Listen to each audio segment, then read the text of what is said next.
And welcome to this week's edition of Second City Sports Zoom Style. Zoom style. We got to work on that. Yeah. Yeah, we do. Along with creator and founder and co-host of Second City Sports, Miss Lakeena and Jason Pfeiffer. I am Sid the Kid. You can follow me on Twitter at SidKid80 and also at Instagram at SidKid80. That's SIDKID80. That's SIDKID80. You follow me at Keita McGee on Twitter and at Keena_McGee on the Instagram. And you can follow me at Truth and Reason _ on the Twitter, and you can follow the show's Twitter handle at 2NDCSCHI.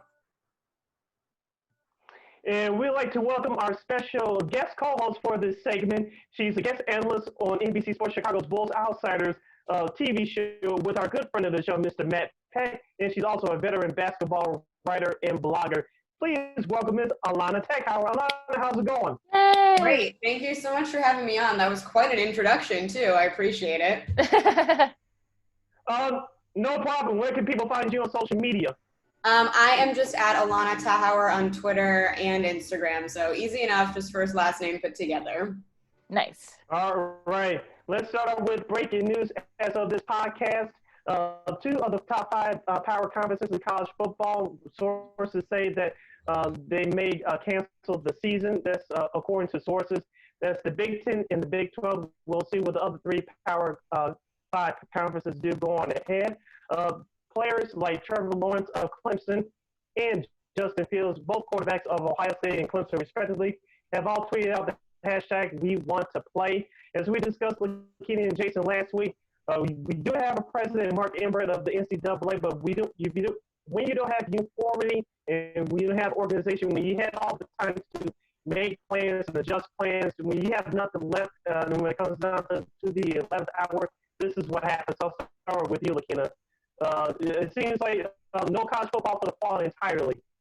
No, that's what it looks like, Sid, and I'm not surprised, unfortunately, especially since there has been a lot of disorganization through all this. And I rarely agree with Stephen A., but I do agree with him in the sense that I'm glad that the NCAA is finally getting their comeuppance, because all of this could have been organized from like the word jump. From April when all this started, and then they had to shut down spring sports and the rest of the winter sports season. And now look where you are. I mean, look, I commend players like the Trevor Lawrences, the Justin Fields, Kylan Hills, among many, many others of the world. They want to play and they're using their platform, and that's fine. But when I forgot the name of the old lineman from Indiana who he's recovering from COVID, but now he's having heart issues.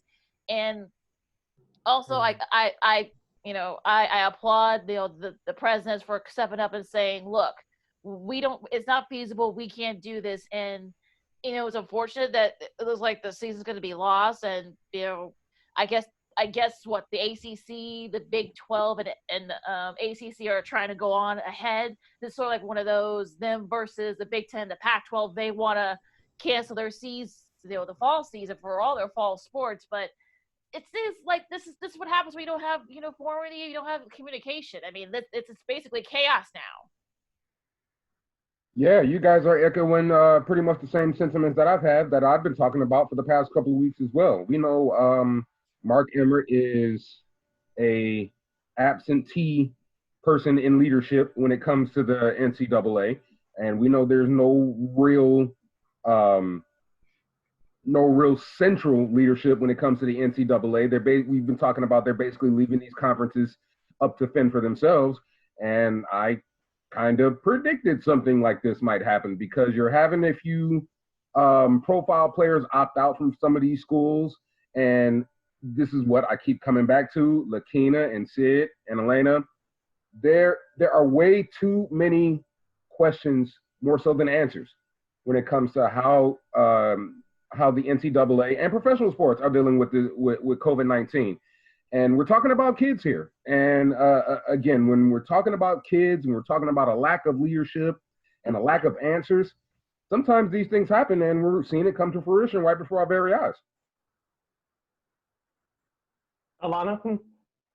Yeah, so I mean, I actually I help out a D3 basketball team here in Chicago, the Chicago Maroons, and it's been an ongoing conversation about, you know, what they're going to do for fall sports and winter sports. And I do hate to say it, but I think, you know, to everyone's point, there has been everyone's kind of waiting to see what happens, right? And yeah, there's ever-changing stuff happening, and we understand that from week to week things are getting better and worse, and you know, jumping around. But if there's no, you know, if there's no one putting their foot down and saying, like, regardless of what's going to happen, this is going to be a no, or we're going to do it, but we're going to do it this way, this is what ends up happening. I'm really not surprised, because when you don't plan, you end up just not having any options, and then, you know, the default option is not playing. And I do think that, keeping in mind that at the end of the day, these are kids, and you have to protect them first. And you also have to think about, from the mentality, they're going to want to play regardless, even if it's a really serious situation.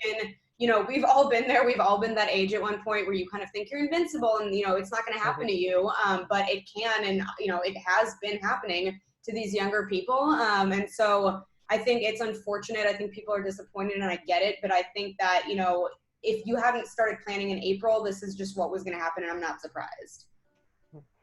I have the tweet here from Trevor Lawrence that he tweeted out over the weekend. People are just as much, if not more, at risk if we don't play. Players will be all sent home to their own communities where social distancing is highly unlikely, and medical care and expenses will be placed on the families if they were to contract COVID-19. Not to mention the players coming from situations that are not good for their future and having to go back to that. Football is a safe haven for so many people. We are more likely to get the virus every day in everyday life than playing football. Having the season also incentivizes players of being safe and taking all the right precautions to try to avoid contracting COVID, because the season/teammates' safety is on the line. Without the season, as we've already seen, people will not social distance or wear masks and take proper precautions. And the last tweet he sent out was, let's work together to create a situation where we can play the game that all of us love, not divide and argue. There's a way forward. So we see players, as I mentioned at the top of the show, speaking out already. Head coach Jim Harbaugh, head coach of the University of Michigan, has also come out and said we want to play. Of course, we all know that this comes down to money at the end of the day. If they have a plan to move it to spring football, from what I read on Twitter this morning, that the NFL can move according to their collective bargaining agreement, they can move the draft no later than June 2nd. Call me crazy. Yes, strange things have happened in professional sports, but I just cannot see the NFL moving the draft date. I just don't see it. What do you guys think? Should spring football occur?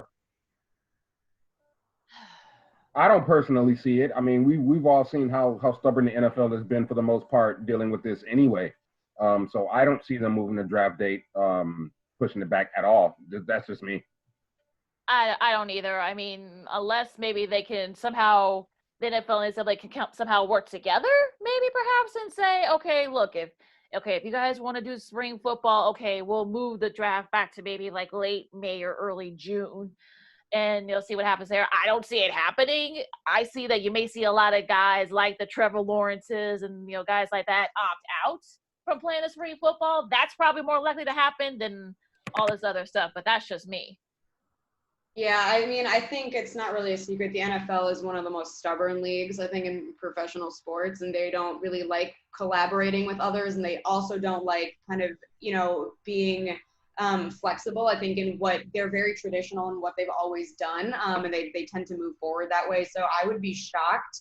But, you know, to everyone's point, it does come down to money. So if somehow they can work something out where they'd end up making more if they moved it, or if, you know, long term it helped them.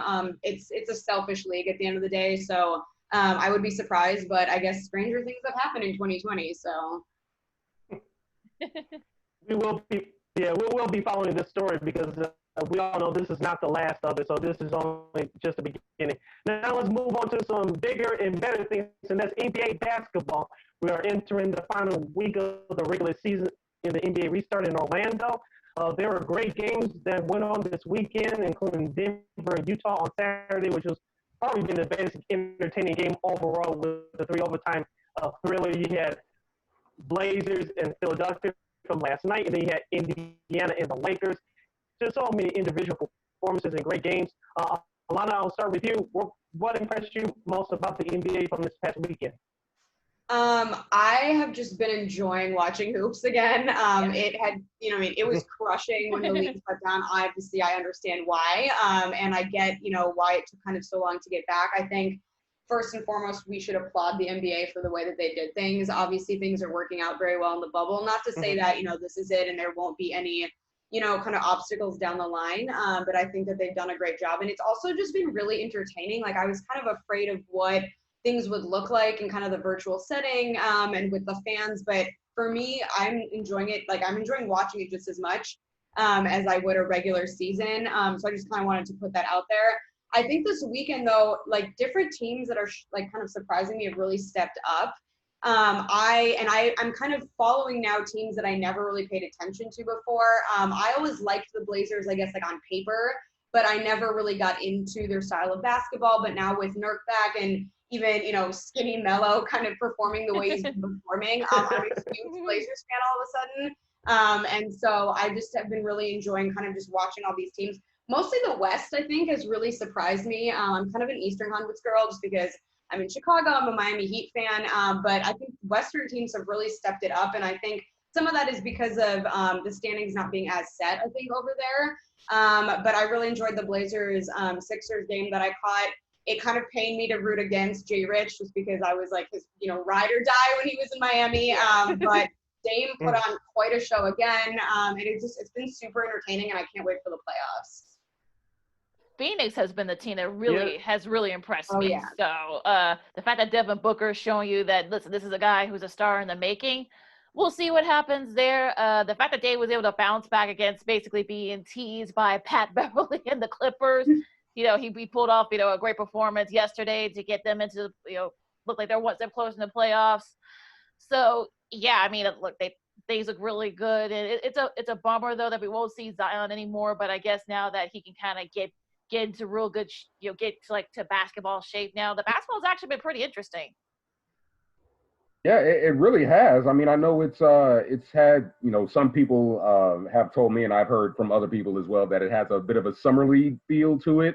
But I mean, that's obviously because, there's no, they're in a bubble and they're in, only playing on a few courts here. But listen, I think that, I wasn't sure how I was going to react to it, but I kind of like the virtual fans just a little bit. I definitely love the fact that basketball is back. We're getting high quality basketball. Is that? Allana, I know you mentioned the Blazers. They're a team that's impressing me as well. They're trying to, battling there with the Memphis Grizzlies for that final playoff spot. The Lakers lock up the top seed in the West earlier this week. I mean, obviously that was something that they were going for. The Nets are playing very well. I've been impressed by them since the restart. I'm going to talk about one of the teams that I love to talk about, but obviously not so much that I'm impressed by them, but the spotlight is even more so on Joel Embiid and the 76ers. Now that there will be no more Ben Simmons, for the rest of the season, had to have a loose body removed from his left knee. So now it's your team, Joel. So let's see how you do with it there. Again, the Celtics have been playing good ball, so have the Raptors. So I'm just glad for basketball to be back, and we're getting ready to get into some playoffs now, so that's even better. Along with Lakeena and Jason Pfeiffer, I'm Sid. You're listening to Second City Sports Zoom style. We're joined by guest analyst for Bulls Outsiders on NBC Sports Chicago, Miss Allana Tachauer, as we talk NBA. Allana, one of the teams people that are focused on, and one of the teams that are favored to win the NBA title is the Los Angeles Lakers. As I mentioned, one of the top games from the weekend, they lost to the Indiana Pacers 116-111. They did beat the Clippers in the beginning of the restart, but they haven't looked good. As a Lakers fan, should you be worried, or should you take it as an approach of, it doesn't matter, just wake me up next Monday when the playoffs start? Mm-hmm.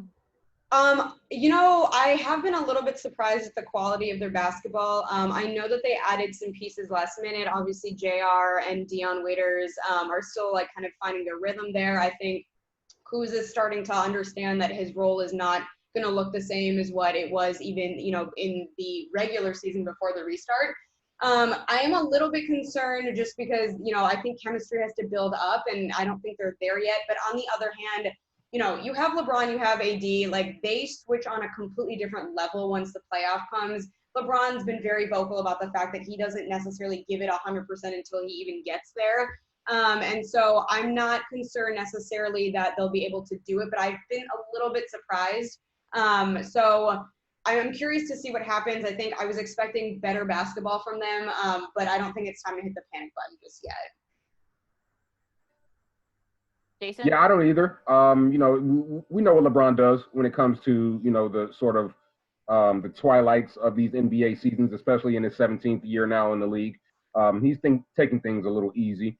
So I'm not surprised that the Lakers aren't necessarily playing their best basketball. Anthony Davis they're gonna go the way Anthony Davis goes anyway. I don't care how good or bad LeBron is playing. If Anthony Davis isn't playing well, the Lakers aren't winning a darn thing. Let's just put that out there right now.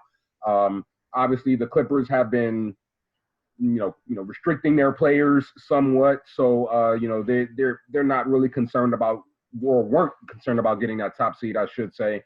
It'll probably be Lakers and Clippers 1 and 2. So I'm really not surprised. Again, I think, they're just trying to feel their way out. Like you said, Allana, Deion Waiters, J.R. Smith, trying to find their rhythm and their way with the team there.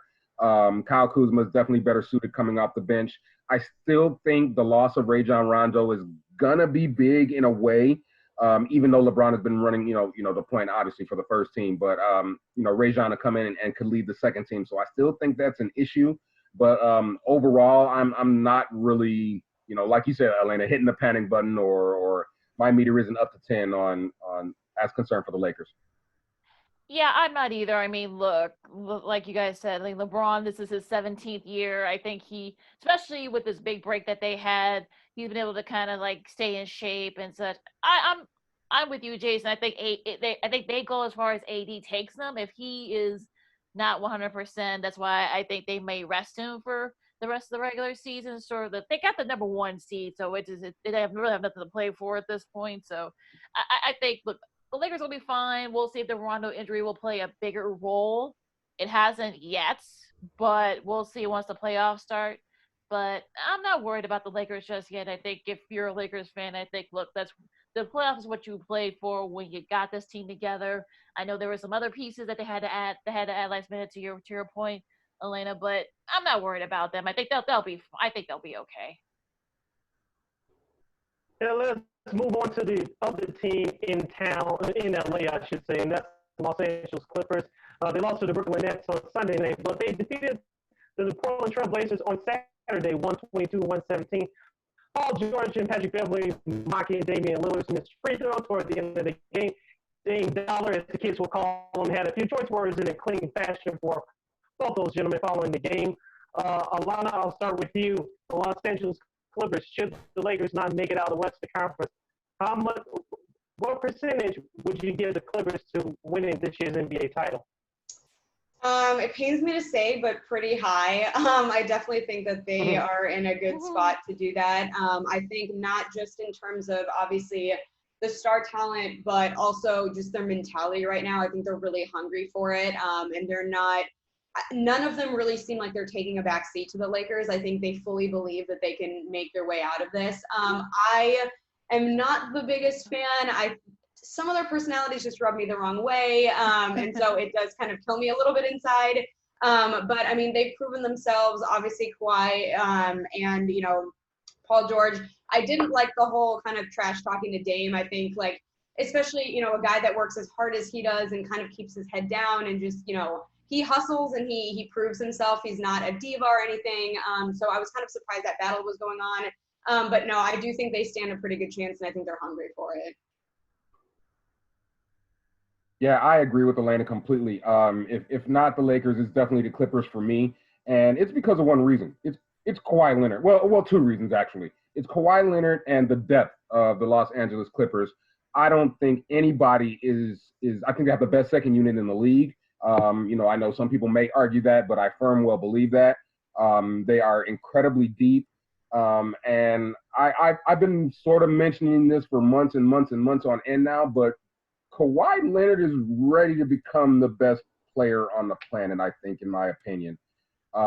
He proved that last year, at least to me, carrying the Toronto Raptors, being the focal point of that team, bringing them to a championship.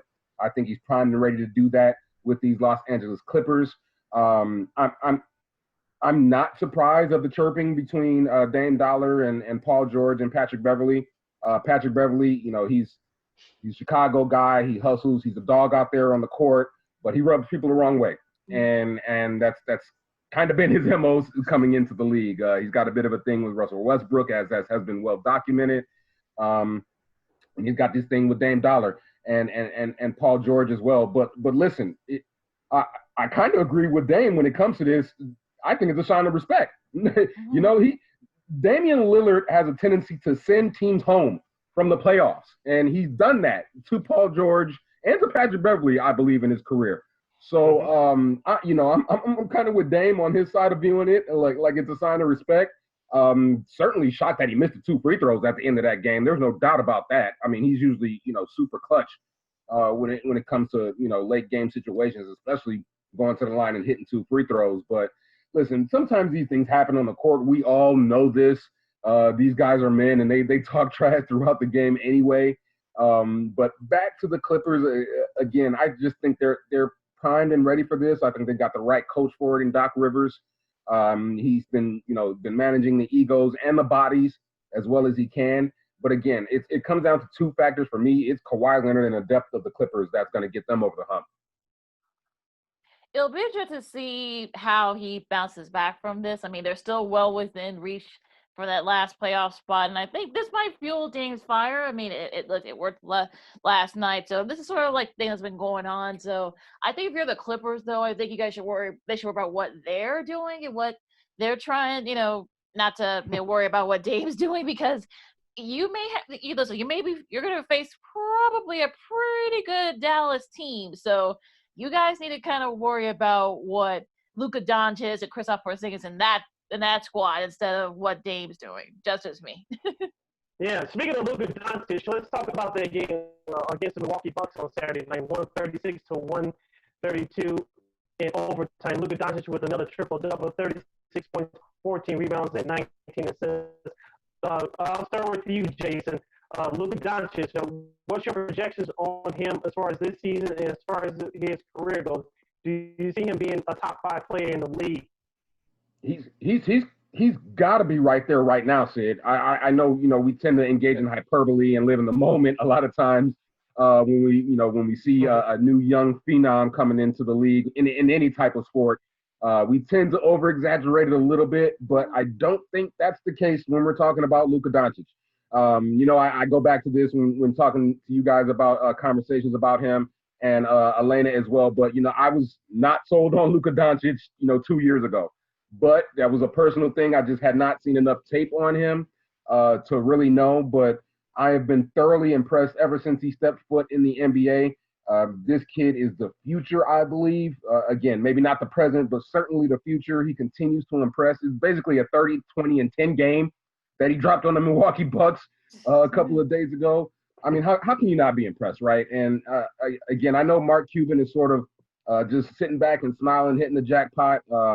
He's got, the two, pretty much the 2 best European players coming from Europe anyway on his team with Doncic and Kristaps Porzingis. And they got up to a great start this year. I know they sort of fell back to earth, especially before the shutdown happened. But I would not be surprised if they surprise somebody in the first round. Which I said that, look, maybe, Pat Bev and them need to work on seeing who's going to stop Luka Doncic and then that Mavs team, because I think they could pull off the upset if the Clippers aren't paying attention. So Doncic has shown. Look, I too had my reservations about it at first. I thought it was going to take him a few years to kind of get his game at this level, but he started playing, professionally when he was really young. So he kind of grew as his body grew. So he's definitely right there in the top 5, players overall in the league. He's just that good. See, I think I came into it with an opposite perception because Goran Dragic was really close to him and kind of hyping him up. And just because I'm a Goran fan, I was like, whatever he says goes. Like, if he thinks this kid is going to be the next greatest thing, sure, why not? So I was kind of like riding that train, I think probably a little prematurely, but I'm glad to see that he's, definitely lived up to the hype. And I think even, obviously his raw talent, but I just think his basketball IQ needs to be mentioned too, just because he is so smart with the basketball. And he's even stepped into like a little bit of a leadership position, even though he's still pretty new to the league. So I've definitely been impressed. And I think, to everyone's point, he is definitely the future. If not, I think he's creeping into the present, but the future for sure. Let's stay with the NBA, but go to the Eastern Conference now. As I've been saying for the last few weeks, basically all season, it's not unlike the Milwaukee Bucks are representing the Eastern Conference in the NBA Finals. Yes, they had a great year. Yes, Giannis Antetokounmpo should probably win his second MVP in a row. Me personally, it's LeBron James, but we'll get to that debate later. But I don't like their head coach, even though he's a great Popovich disciple. That's Mike Budenholzer. But I already announced my couple of surprise teams that could challenge the Milwaukee Bucks in the East. Should Milwaukee not make it out of the East, Allana? I'll start with you. Which team or teams could give Milwaukee trouble? I'm just gonna say the Miami Heat because I need to say it, right? Like, oh my gosh, it wouldn't be me if I didn't say it. Mainly, obviously, because I'm biased. I also think, except for this last catastrophe, the Heat actually play the Bucks very well. I have been in several games in Milwaukee when they face the Heat, and I think it's a pretty good matchup. I also think the Heat just are very hungry against the Bucks for some reason. I will say, even my bias aside, that like the Heat have not actually performed as well as I thought that they would in this restart. I am a little bit concerned. I know there's been injuries. Butler wasn't playing. Goran was out. I know, honestly, and this is not something I think really the people have been talking about, but to the players who tested positive for COVID and came back, I am seeing a little bit of fatigue in both Bam and Kendrick Nunn. I don't know if it's related. This is obviously speculation, but it's something to think about that maybe they're just not, they're a step behind, it seems. I think Bam's picking up a little bit quicker now. So I think, going into the restart, I would have been a little bit more confident in my Heat answer there. Even though I am just blowing a little bit of steam, up them just because it's me. But hopefully they'll get back to it because the restart has not been looking as good as I hoped. But we generally do play well against the Bucks. It'll be interesting though. No, go ahead, Sid. I'm sorry. Yeah, I said I had Boston and then I had Toronto second. Those are, I think, the other two teams that can give the Milwaukee Bucks trouble as well. Yes, Kemba Walker's back now for the Celtics, and I like their depth. Of course, Toronto, I know no one's talking about them. They're the defending champs. No, they don't have Kawhi Leonard, but they have that special sauce you saw in last year's Eastern Conference Finals in defending Giannis Antetokounmpo. Assuming that Toronto, even they made it to the NBA Finals, whoever is going to beat Toronto, they're going to have to earn it because their team plays hard and they play smart and they play together. Yeah, agreed. I mean, I am certainly, we talked about this obviously throughout the season and before the shutdown. Certainly surprised at the way the Toronto Raptors have been playing. Nick Nurse, I think he got the co-coaches of the year. I think he got this year. Can't quite remember. Mm-hmm. But listen, he's showing how good of a coach he is. And yes, you're right, Sid. They play as a team. They're tough. They're scrappy. Pascal Siakam is certainly emerging as a top talent in his league as well. But I've got my eye squarely on Boston. I know you just mentioned them as well, Sid.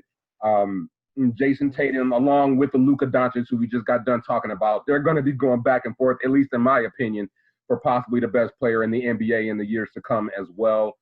They've got excellent depth as well. Brad Stevens is a hell of a coach. So I'm looking at Boston. I know a lot of people were still, kind of high bullish on the 76ers. I certainly don't think that's going to happen now. Although I do think you're going to see a different Joel Embiid in a good way. The 76ers are going to miss Ben Simmons' defense too much. So for me, it's if not Milwaukee, I'm looking at Boston and Toronto. Yes, I have like that part of that kind of backwards. I have Toronto, I have Milwaukee, and I have Boston. Those are like my top three. I'm kind of in improve it mode and show me mode with Milwaukee because they haven't been able to kind of get over that hump. So for me, I think it's and I've been, like I said to you, Sid, on last week's pod, unless someone beats Toronto, they're the defending champions. Yep. It goes through them. That's just my opinion. The Heat, I am a little disappointed about your Heat, Allana, because they have looked very like sluggish from the restart. I'm hoping that once the playoffs start, maybe they can get back to being that Heat team that we saw earlier this season before everything closed down. They feel like they're going to end up playing in the end. It looks like so. Yeah, which I'm not happy about because I don't even want to watch one matchup of that, let alone however many games that goes. The only fun part about that is the whole WARR and Butler beef. But Indiana is just not a team that, to be honest, I enjoy watching, period, but let alone just kind of going back and forth. So I wish somehow we could end up with a different matchup, but it does look like that's going to be it. We'll see. I mean, there's still Well, we'll see because it's still a lot. There's still the seeds are still something to still work on in the East. Yeah. Even though all 8 teams are set, it's just the seeding though at the bottom, after 4. That's sort of figuring out there. And real quick before we move on, can we give a shout out to T.J. Warren, please? Yes. Yeah. You guys are talking about the Pacers. I mean, this guy is just going out and grabbing buckets. Okay, so they might be a problem for somebody in that first round of the playoffs as well. Look, I said on Twitter yesterday, I mean, listen, a lot of us have been known that he could hoop. I mean, the guy, I think he was ACC Player of the Year or was first team All ACC at NC State. So we knew that the kid could ball. So this is not news, folks, but just saying. You're listening to Second City Sports Zoom style, along with Lakeena McGee and Jason Pfeiffer. I'm Sid the Kid, and joining us is NBC Sports Chicago's guest analyst for both Outsiders TV show, Miss Allana Tachauer. Allana, let's go back to the Western Conference and the Houston Rockets. I've been saying this all season long. If you look at it through that franchise's recent history, they're like the old Indianapolis Colts with Peyton Manning before he got his first Super Bowl. They were like the Dallas Mavericks until 2011 before they won their title. Great regular seasons, but when it comes to the playoffs, it's a total different story. Do you see that same script playing out for this year's Rockets team with Russell Westbrook at the helm, or will it be a different story?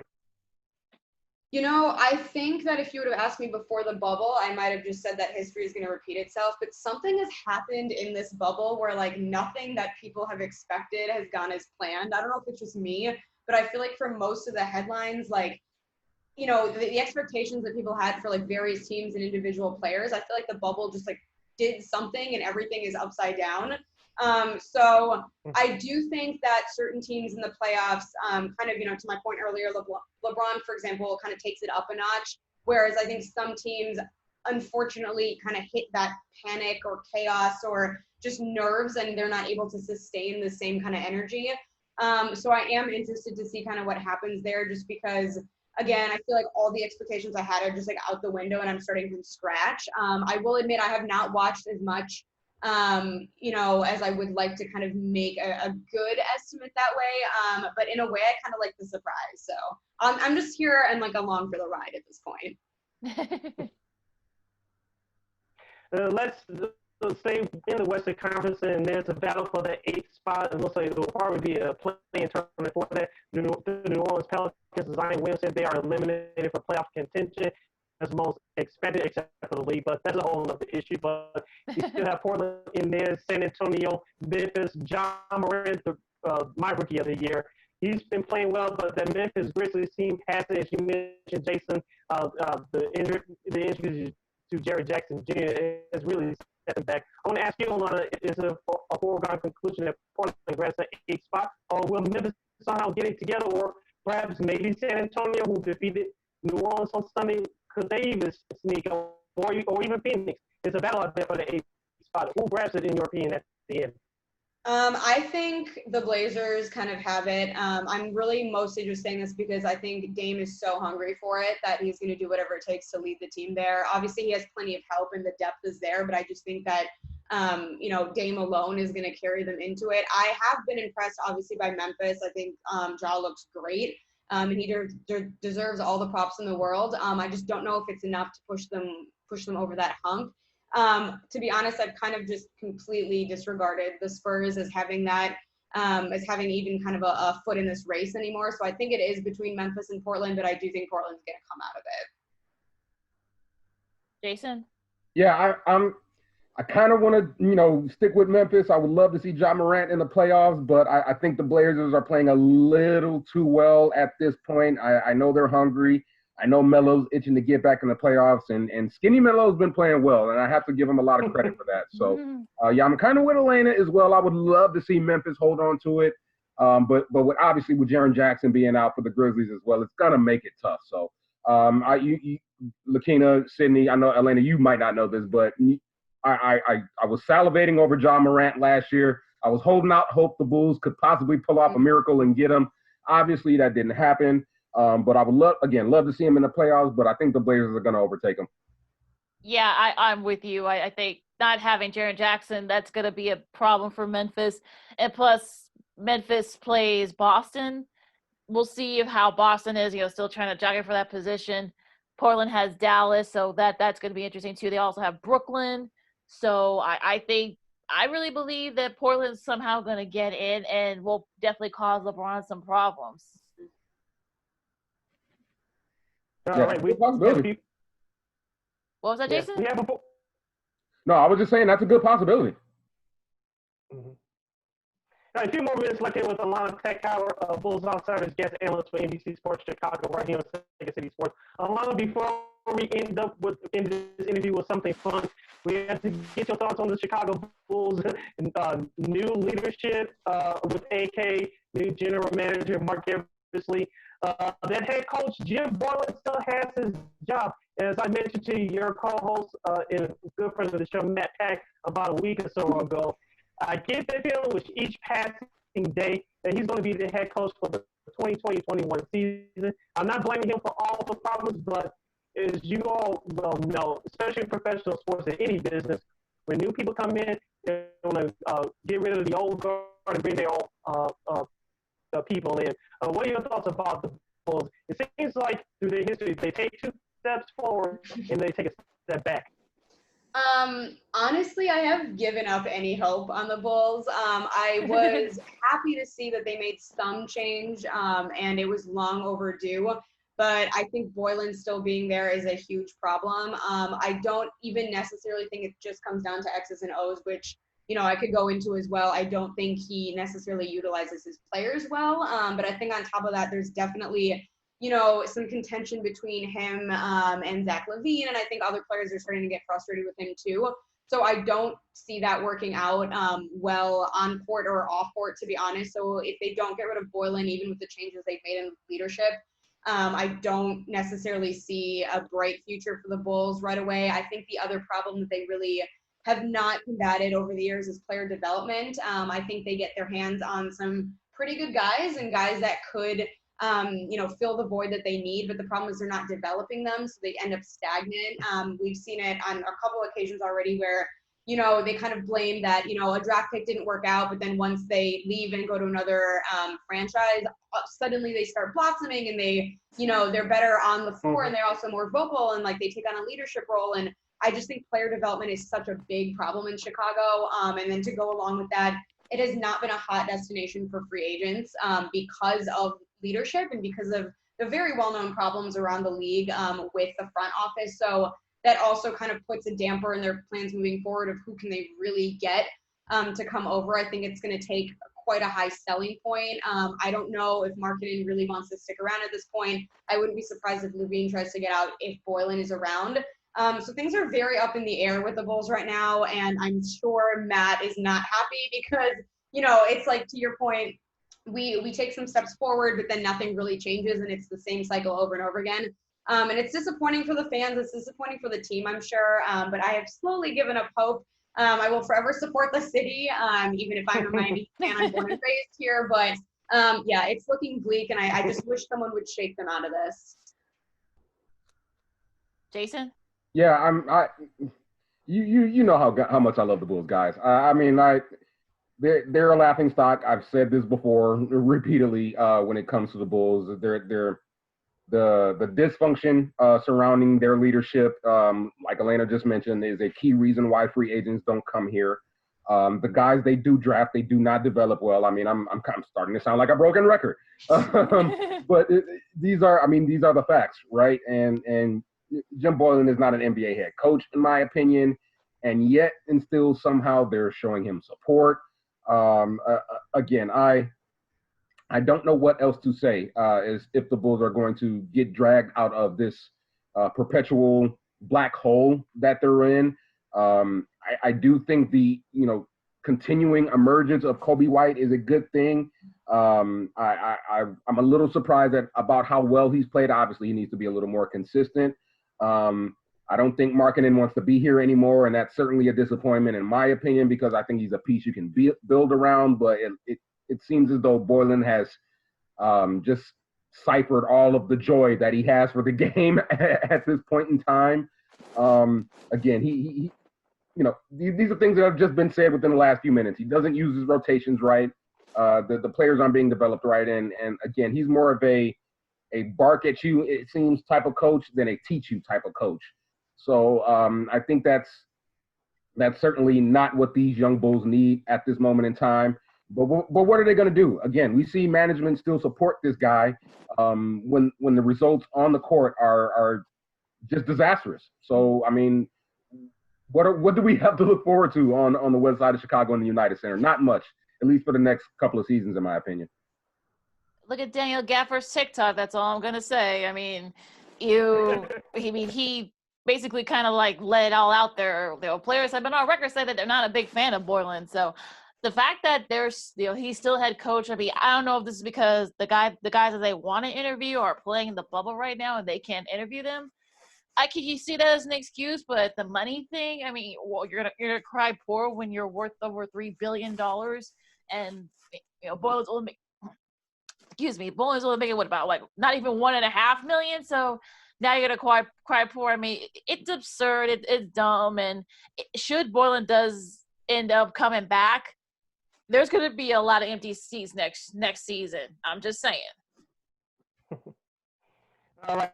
Last question for you, Allana, is going to be a fun one. I'm going to break protocol here, but it's a two-parter. One, as a Chicago girl, how did you become a Miami Heat fan? I think I kind of know why, but explain it to our audience. And number two, how did you get into writing about basketball?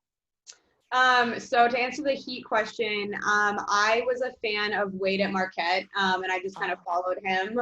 So once he got drafted, I was kind of hooked. Interestingly, and I always have to say this because someone digs this up, so I just need to kind of like put it out there before someone will find it. I was not for the Big Three when they formed. I was very vocal against it. I kind of felt like they were going to take the team away from Wade, and I was very protective that way. And so for the first maybe 80% of that first season, I was against it. Someone always like finds an old tweet and like brings that up. They're like, oh, you didn't support them. So I'm just putting it out there. I know I was not on board with that. I have been a Heat fan for a long time because of Wade. In terms of kind of getting into sports media, I grew up kind of the golden era of the Chicago Bulls. And then, once that went away, I kind of fell back into basketball once they drafted Derrick Rose. I went to UIC actually and started writing about the Bulls for the neighborhood paper. And then after that, I started my own NBA blog, and I just kind of fell into this awesome industry and kind of met a lot of people.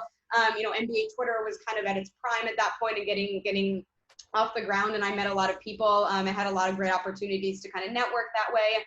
And I've just stuck with it ever since. I've done obviously some work, like you've been saying, for NBC Sports. I actually interned there, which is how I got back into the Outsiders. I was an intern back in college when they were still Comcast Sportsnet. And so I did some Bulls work that way, and then I started writing for the Heat through All You Can Heat as well as Hoops Habit. And then I also actually wrote for the Miami Heat Tip-Off magazine. So I've kind of split my time between the Heat and the Bulls, but at the heart, I am a Miami Heat fan. But it's been great, and just meeting all people from all walks of life this way, and it really is a small world, which is kind of crazy if you think about it. But that's kind of like the short of my story. Cool. Yeah, I'll also get another quick question before we let you go. Before the NBA restarted again with this bubble, what have you been doing during downtime? Have you been watching old Heat games, old NBA games, like I have via YouTube? Yeah, so that's a good question. I think The Last Dance had me kind of like preoccupied for a while. I thought it was so well done, and it became kind of a thing where it's like Sunday nights are for that, and then jumping on Twitter and talking about that, it became this entire routine in my life. But aside from that, yeah, I guess once NBA TV started playing a lot of old games, Heat or otherwise, I kind of started watching that. Like I said, I also work for the Chicago Maroons, and so we've been trying to brainstorm keeping fresh content that way. And so I've been trying to stay as immersed as possible in basketball without it actually happening.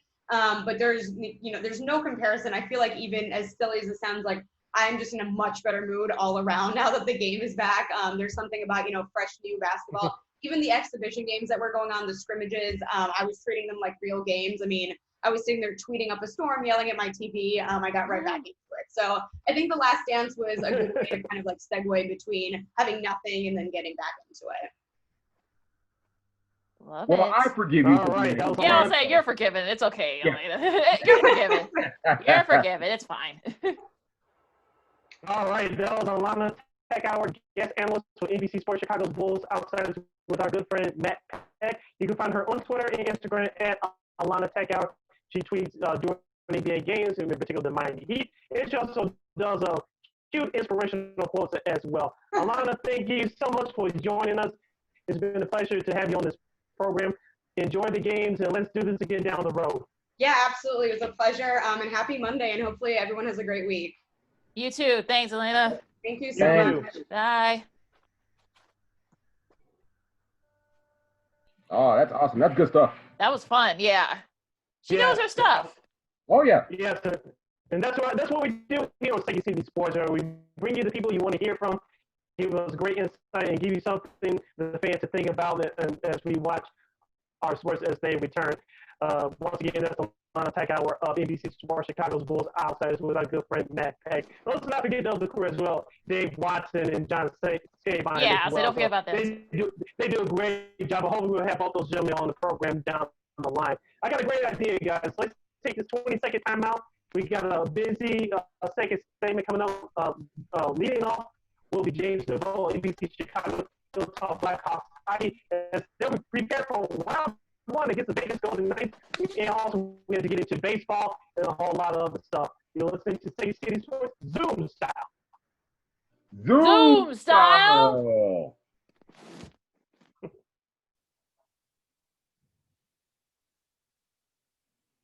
All right, folks, welcome back to our second segment of Second City Sports Zoom style.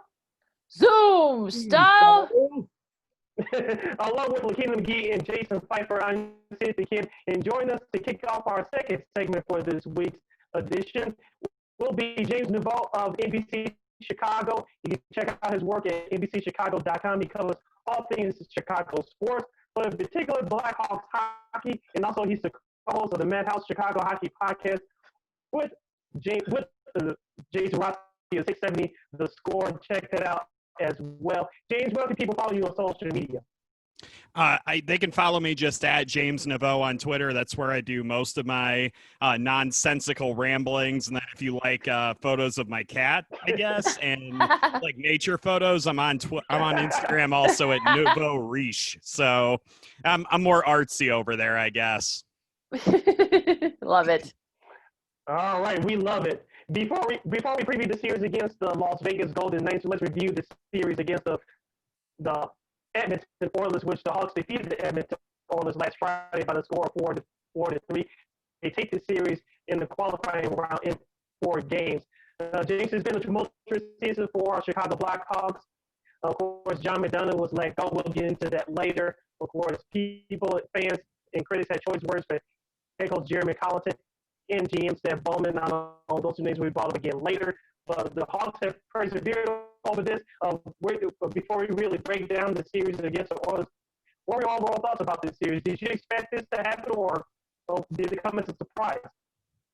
Well, I think that the Blackhawks did a lot of things during the series that they were going to need to do to win. They were going to have to figure out a way to stop the Edmonton Oilers power play, which they did largely in the last 3 games of the series. They went 11 for 13 on the penalty kill, did a lot better job of kind of containing Connor McDavid and Leon Draisaitl when the Oilers had the man advantage. So I thought that was key. And then we also were going to need Corey Crawford to be able to kind of shake off the rust that he had been dealing with coming off of having the coronavirus, not having much time with the team in training camp. And I thought that as that series went on, and especially in Game 4, I thought that Corey Crawford looked really good. And I thought that his positioning was back to where it needed to be. His speed's still a little bit slow, but that's something that you still get after a little bit of time. And I thought that he really acquitted himself well. And then, of course, you needed your young kids to step up too. And I thought that guys like Kirby Doc did exactly that. Dominic Kubalik did exactly that. Yeah. Doesn't hurt when your captain, Jonathan Toews, leads the team in points and is also your shutdown defender against guys like Connor McDavid. So all of those things put together, I thought that the Blackhawks had a shot, I thought, to upset Edmonton and to knock them out, but it was really going to be key to slow down that power play and to just somehow make Connor McDavid slightly human, not quite like superhero like he always is. And I think they managed to do that enough to succeed. Do you think Corey Crawford is very underappreciated here, James? I don't know if he's necessarily underappreciated in Chicago. I'll tell you what, he is absolutely underappreciated nationally. I feel like a lot of NHL experts tend to overlook him when they're coming up in conversations with, say, the top 10 goaltenders in the league. But if you look at the body of work that Crawford has put together in his career, his ability to bounce back from adversity, his ability to step up when they need him the most, you look at those playoff runs in 2013 and 2015, and what they have in common is, yeah, those teams are kind of known for having kind of a dual goaltender system, whether it was with Ray Emery or Scott Darling, and then in later years, Antti Ranta. But at the end of the day, who was the guy that was in net when they ended up winning those postseason series? It was Corey Crawford. I think a lot of people did think that Crawford potentially deserved the Conn Smythe Trophy in 2013 when they beat the Boston Bruins in the Stanley Cup final. And when you look at those kinds of things, no, Corey Crawford does not have the individual awards. He doesn't have the Vezinas. He only has, I believe, one Jennings trophy. It's not like he's got this, stack of hardware somewhere in his palatial Canadian estate. But at the same time, I feel like he's very underappreciated, probably more from a national perspective. And it's my hope that if hockey fans in Chicago underappreciate him now, that a series like that, and a performance like he had in Game 4 is just a reminder of, hey, this guy's been a pretty darn good goaltender for a long time and arguably might be the best goaltender in Chicago history. That's a good point, James. And I'm gonna keep it to a general question. I'm not as deep into the Hawks as, say, our friends Lakeena and Sydney are, but I do want to get your thoughts about Jeremy Colliton, because obviously after Coach Q being here for so long, you make the move to Colliton. I would say maybe a shaky start at best to sort of start his coaching career with the Blackhawks, but obviously now sort of on this little run into the playoffs. How are, your impressions, your grades so far, Coach Colliton? I hope that your listeners can kind of pick up the eye roll that I just threw down while you were asking that question, Jason. I saw that, yeah. And it's not about great. It's obviously it's a good question. How has Jeremy Colliton done? The Blackhawks missed the playoffs last season. They were, in all likelihood, I think you guys would agree, probably going to miss the playoffs again this season until the COVID pandemic hit, and they were given that second opportunity, and they were able to get that upset and get into the postseason. And it's really funny to me because everybody's saying now, oh, they got into the playoffs, Colliton deserves credit for this, this, and this. Look, there are certain things that Jeremy Colliton does very well. I did admire the fact that he stuck with the lineup mix that he had going in this series, even when they were going through some struggles, especially in Game 2. I thought that it showed a lot of patience, maybe not something Joel Quenneville would have done. We all know how he liked to pull the slot machine lever and kind of see where the lines would end up. But as a person who watches the Blackhawks on obviously a regular basis, you kind of start to pick up some other things about Colliton too that you start to wonder about. Sometimes he does move away from strategies that tend to work. Sometimes his bullheadedness is an issue and he's not willing to pull the trigger when a change needs to be made. And obviously he's done that in some instances, but he's also alienated some players with the way he's handled situations. I know for a fact that Brent Seabrook, before these playoffs even started, was talking about how he doesn't see where his role is with the Blackhawks in the future. And to me, that could potentially be a communication issue with Jeremy Colliton, with one of, honestly, the key veterans on this team. I think that Seabrook's a guy who could potentially be a coach down the line. He's looked to as a leader in that locker room and in that dressing room. And I feel like if Colliton, if he's struggling with the personal relationship portion of this, which is always something that Joel Quenneville was really good at doing, probably to his detriment in the end because he wasn't able to kind of differentiate between the personal relationship and what would need to be done on the ice to make the team effective. I think if Colliton can't get better in that personal relationship aspect, odds are at some point the team is going to start to tune him out, and it's going to end up starting to become an issue. And that, to me, I think is a little bit more worrisome than any X's and O's deficiencies that he has. So what I'll say about Colliton to kind of sum up all of my politicking and all the like kind of stuff that I just said is that Colliton is okay, but he needs to show more if you're going to commit to him for the long term and to keep him with this team for a long time. James Neveau, ABCChicago.com, joining us here on Second City Sports, along with Lakeena and Jason Fight for INC the Kid. James, let's stick with the Hawks defensemen of the group of defensemen for a minute. Of course, during the regular season, they struggled, along with the team defense in general, to stop teams from scoring. But in the qualifying round against the Edmonton Oilers, they stepped up offensively. Slater Cuckoo, who I'm gonna steal your expression of my eyes rolling, but he stepped up, had a goal and a couple of assists offensively. Connor Murphy had a couple of assists. Only Mata jumped in with 2 goals as well. Duncan Keith did his thing with 4 assists. Do you expect that group of defensemen offensively, the offensive production to continue in that next round against Vegas?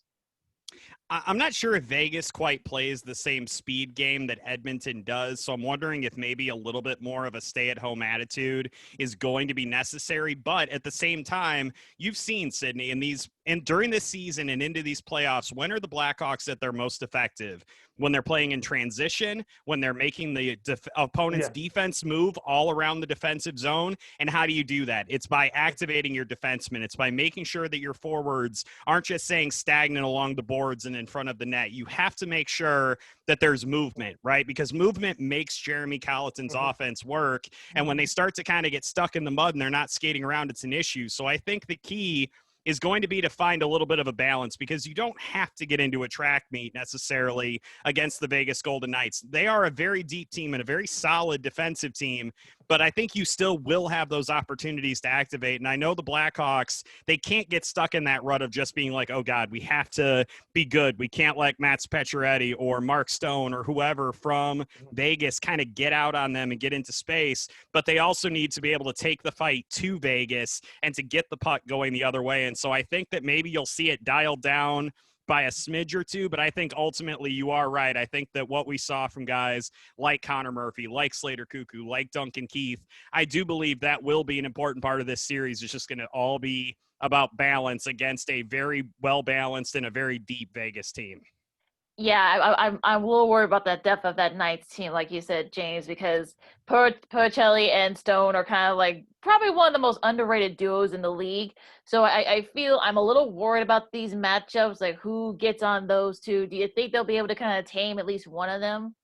I think the key is ultimately going to be there isn't like a shutdown type of line that you're going to have to worry about deploying, right? You're not going to have to either send out David Kampf or Jonathan Taves against a guy of the caliber of Connor McDavid because, well, I mean, let's be frank here. Mark Stone and Max Pacioretty aren't quite that caliber. They're still very good players, but I think like the balance is just a little bit more difficult to defend. And I think that ultimately is where it's such a key that David Kampf has come out as such a strong defensive forward. That's why it's so important that Kirby Dach has shown that he's willing to go into the corners and win puck battles and to do those little things, because that at least gives you a fighting chance. And you're not sitting there having to worry about constantly dictating matchups to try to stop this guy and that guy. It's just kind of a good all-around approach that the Blackhawks will hopefully be able to use if guys like Dach and Kampf can continue to do that. And I will also say, we do have to mention that Max Pacioretty didn't play in any of the round-robin games. He just got into the bubble, too. We don't know how healthy he is. So that is a really interesting thing to me to see how effective Vegas's leading scorer is going to be. I mean, we saw how long it took Corey Crawford to get back in the swing of things. It's going to be interesting to see how long it takes Max Pacioretty to do the same thing. Jason? Yeah, I'm good. Go ahead, Sid. Okay. Let's talk about one of the keys to the series against Edmonton. I told people coming in was net front presses. Of course, the Hawks have been struggling with that ever since their last Cup victory in 2015. Brandon Saad has really stepped up in these playoffs with 2 goals and assists. How important is that going into the first round against Vegas? Because I think he needs to step up just a little bit more. I can definitely agree with that. I think that you're going to need to see a lot of like guys, especially on the Blackhawks power play, are really going to need to step up, and they're really going to have to get into the kitchen of whoever it is, whether it's Robin Lehner or whether it's Marc-Andre Fleury. I think that that's going to be a big key. I know when we were playing Edmonton, the Blackhawks were playing Edmonton, it was the best power play in the league and the second best penalty kill in the league. It's really rare to have a team be that gifted at special teams. And as we transition into this series, you're seeing how rare it is because Vegas, out of all of the teams that are left, has the worst penalty kill of any team left in the playoffs. And that's astonishing that they're the number 1 seed in the Western Conference, but their penalty kill isn't all that great. I think that the Blackhawks, the key to them is going to be to draw those penalties, which is where the physical play of a guy like a Kirby Dach, like a Drake Caggiula is going to be really key, because you're really going to get them to kind of come back at you a little bit and hopefully commit some penalties and give you those man advantage situations. But then if you don't put a guy like a Dach or a Taves in front of the net and get that traffic going, there just is no way that you're going to be able to get good shots against a pair of really talented goaltenders. And I think, to me, ultimately, that's the big key in the series, is how well the Blackhawks power play does against kind of a lackluster Vegas penalty kill. Who has impressed you so far in these round robin games? I think they've been so very exciting. I mean, that Maple Leaf series was really good. Now, which teams have impressed you most during this first time? Of course, the Blue Jackets ended up winning that series, but right. What team has impressed you most so far during these round robin games? Well, I went into the postseason kind of thinking that the East was going to be kind of a 2-horse race. You were probably going to be looking at a team like Boston or Tampa Bay would ultimately end up prevailing. But every time I watched the Philadelphia Flyers out East, I was really impressed. They're a really deep and a really fast team. They're young, they're hungry, they have all these things going for them. And I know Philly fans on Twitter tend not to be the most popular folks, I would probably say, but they definitely have a good reason for optimism right now. I think that they look absolutely outstanding. I've been very impressed with the way that they've been able to, play the game, and they've been able to really kind of add some punch to the proceedings. And then out west, I think that the Blackhawks may have dodged at least a little bit of a challenge, because I still think that Colorado is probably the team in the West that probably scares me the most. They are just loaded with young talent, your McKinnons, your Rantanens, and all these, your Landeskog's. Like, you just go down the list of Colorado players and you're just like, scares me. It never ends. And it's so wild to see that. And it's like, okay, at least if the Blackhawks can somehow manage to upset the Oilers, they won't have to face oh wait, they reseed the playoffs after every round. So it's unreal to me that it's just, you look at the challenges the Blackhawks could potentially face if they upset Vegas, and it's just like, oh man, Colorado's going to be right there. So if you had to ask me, like, the 2 teams that I thought that were in the bubble that probably impressed me the most with their play in round robin specifically, I would probably say Philadelphia, and I would say Colorado. A couple more minutes left with James Neveau and NBCChicago.com right here on Second City Sports as we preview the Blackhawks first round series against the Vegas Golden Knights. James, looking at the score sheet for the Hawks, an underrated, I want to say underrated player, but a player who I think needs to step up in this series for the Hawks is Alex DeBrincat. He didn't get on the score sheet as far as goal scoring is concerned. I know he added a couple of big assists in that qualifying round against the Oilers. I think he needs to step up and put some pucks in the back of the net. Which Hawk player that didn't quite meet up to your expectations in that qualifying round against the Oilers that needs to step up in this first round against Vegas? Well, I think you nailed it when you said that Alex DeBrincat needs to step up. I feel like we're so used to him being that 40-goal caliber guy that's able to just generate offense with whatever he does. he was basically a non-entity throughout that Edmonton series. And in fact, the only time we really noticed him was when he committed the major penalty in Game 4 of the series, right? And that's obviously not something you want your 5'6" forward to be doing. You don't want the hit that he delivered to generate a penalty to be the thing that you remember about him. So to me, I think that might be Jeremy Colleton's biggest challenge, because I think that second line with him, Kirby Dach, and Patrick Kane, I think that line works. And the issue is, if you knock him off of it, who do you bump up to replace him? That's a really big coaching decision Jeremy Colleton might have to make, but at some point you do have to find a way to get Alex DeBrincat more involved. Maybe that involves putting him back with Dylan Strome. Dylan Strome was another guy that didn't really have that great of a series against Edmonton. And in fact, I thought probably say one of their worst forwards all around in that series. So those are probably the two guys that I worry about. I wonder if we're heading towards a time where those guys are reunited and maybe somebody like Drake Caggiula gets bumped up to play with Dach and Kane. But I think if they don't get Alex DeBrincat going, that's a huge liability and a huge issue for them, because you need as much scoring punch as you can get against a Vegas team that can roll the pairings that they roll. Go ahead, Sid. Okay. No, last question for you, James. Okay, last question for you, James. What chance do you give the Hawks in this series against Vegas? Because the Edmonton series was a track meet, to be honest. I want to caution Hawks fans. Vegas, they had the coaching change in the middle of the year now, or Peter DeBoer at the helm now. They kind of changed that style. It's not a track meet team like the Hawks, but they kind of have a fair and balanced team as well. I kind of get that feeling it's going to be a different series. I want to caution Hawks fans that what percentage do you give the Hawks of making this a competitive series? Because I do believe that Vegas is going to start Robert Lanier and to see what the Hawks will counteract with offensively. What percentage do you give the Hawks to be competitive in the series? So we'll try to pull off another upset. I'm inclined to agree with you, Sydney. I do think that they are going to start Leonard. I don't think it's a coincidence he got 2 starts in round robin play. I think that he ultimately is going to be the guy that they're going to lean on. I'd say there's a pretty good percentage chance that they at least make this somewhat competitive. You have to remember that a lot of teams in this bubble that were playing in the round robin play that weren't in danger of being eliminated, it didn't seem like seeding was a particularly big motivating factor for some of those teams. And I would argue that throughout the game on Saturday between the Avalanche and the Golden Knights, I wasn't overly impressed with the urgency or lack thereof that either team was showing. So that could be a potential issue going into a game 1 against the Blackhawks, who have already been playing meaningful, we lose this, we're probably going to be eliminated kind of games. I think that for the Blackhawks is a big advantage. And I also obviously think that their experience of guys like Kane and Taves is a big advantage too.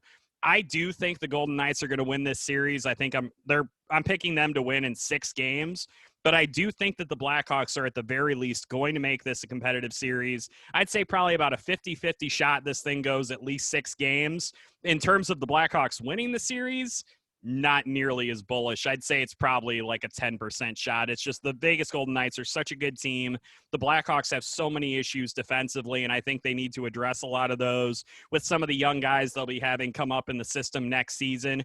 I just think for right now, I don't think they have the depth, and I don't think they have the firepower to quite overcome Vegas, but an upset would not stun me. I mean, these are the playoffs. A hot goaltender or a monumental individual performance can make the difference in a 7-game series. Anything can honestly happen, especially in this kind of weird season that we've been going through. All right, that was James Neveau, NBCChicago.com. Check out his work there. He's also the co-host of the Madhouse Chicago Hockey Podcast with Jason Watsky from 670 The Score. James, thank you so much for joining us today. Thanks for taking the time out of your busy schedule. Enjoy this series, and let's do this again soon. Deeply appreciate it, guys. You guys are doing great work. I can't wait to be back on sometime. Thanks, James. Thanks, James.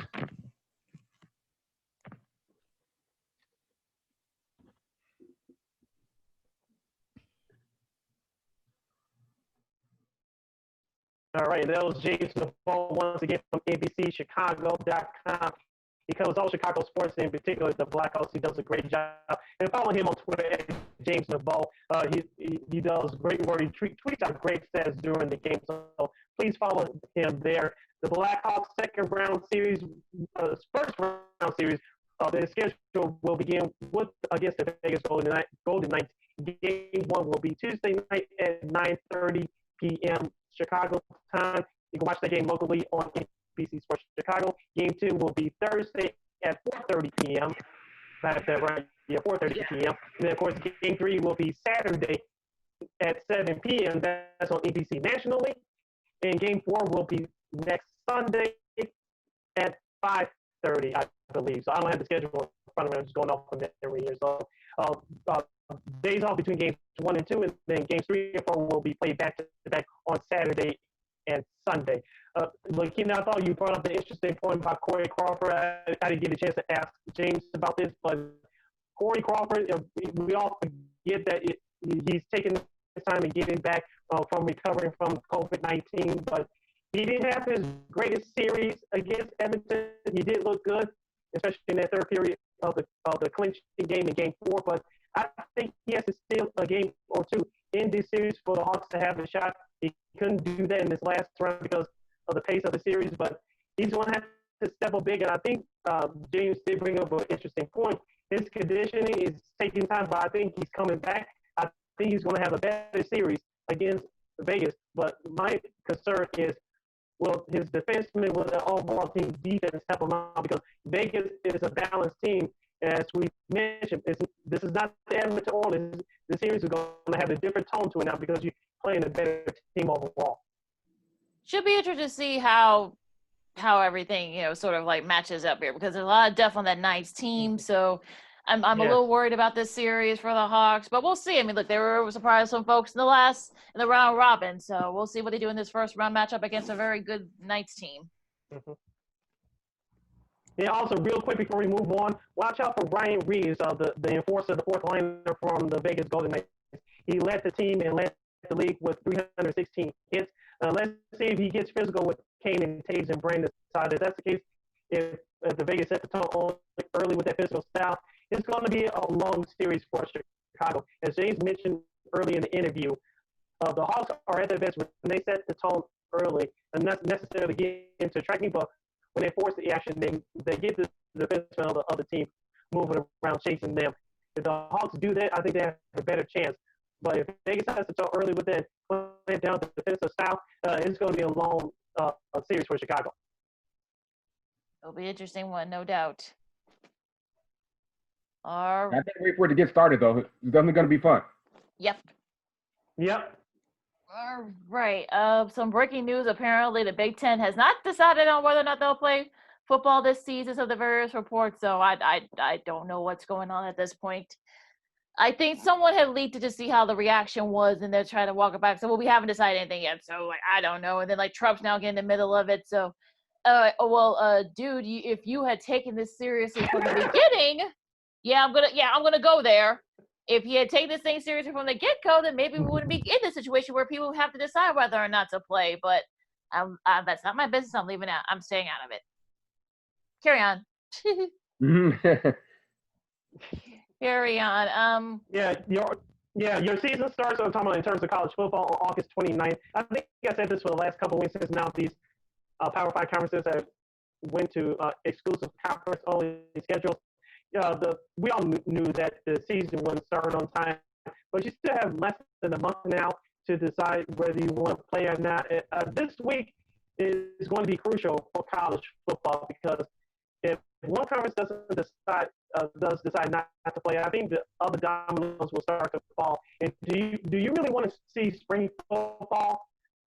I don't think it's going to be a great idea. We all know why, but maybe it's just me, but I just don't see spring football, and I just cannot see the NFL working cohorts with college football to move the NFL draft. I just don't see it. Maybe it's just me, but as of right now, I just don't see it. We'll see. I mean, like I said, I've said it before. I mean, all this could have been avoided if they would have been more involved. But again, that's just me. So I'm holding their feet to the fire, and I'm glad they're getting their comeuppance. Mm-hmm. All right. All right, let's move over to baseball. Yes, to the diamond. Unfortunately, the Cubs couldn't play their series against the Cardinals because the players had tested positive, and now they're back in Chicago, and who knows what's going to happen there. Jason, what do you think about all this that has transpired over the weekend with the Cubs? It's going to be difficult, even more and more difficult, to get a full season in, even though it's only 60 games.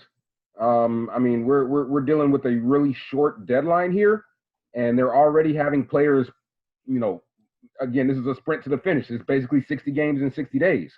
And now we're talking about having double headers on top of that. I think what's going on right now is already affecting the style and quality of play a little bit. But having a bunch of all of these games in at later dates is going to further affect the style and quality of play, to me, in my opinion. It could potentially kill, momentum that the Cubs have, because, let's face it, I mean, they've been one of the better teams in baseball so far early in this restart, about 13, 14 games in, I think. So, again, it's frustrating. I'm sure it's frustrating for the players, obviously, especially with the Cubs being one of the better, if not the best team in Major League Baseball when it comes to handling, the COVID cases, and there hasn't been an outbreak as of yet. So again, it's really frustrating, again, as a baseball fan, as a baseball analyst, guy who comments on it, and I'm sure it is for the players. Like you mentioned, Jason, this does kill the momentum of the Cubs. You had the weekend off. You were playing very well. You had the best record in the National League, and this happens not due to you, but to the opponent that you were going to play. So, like you said, it kills momentum, slows things down.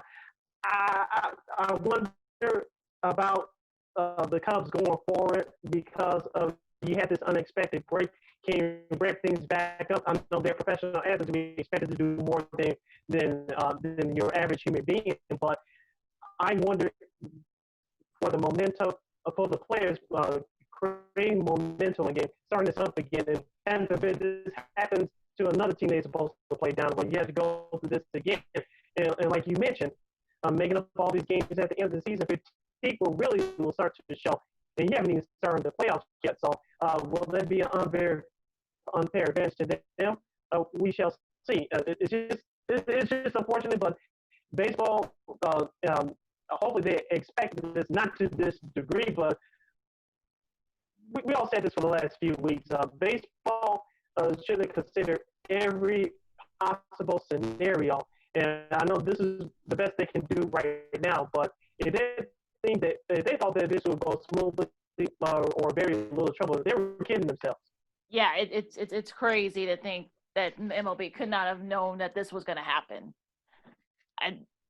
Hopefully this will not detour the Cubs' momentum. I mean, they were playing very well. They now actually have not had the best record because the Dodgers have lost a few, and the Yankees have lost a couple in a row.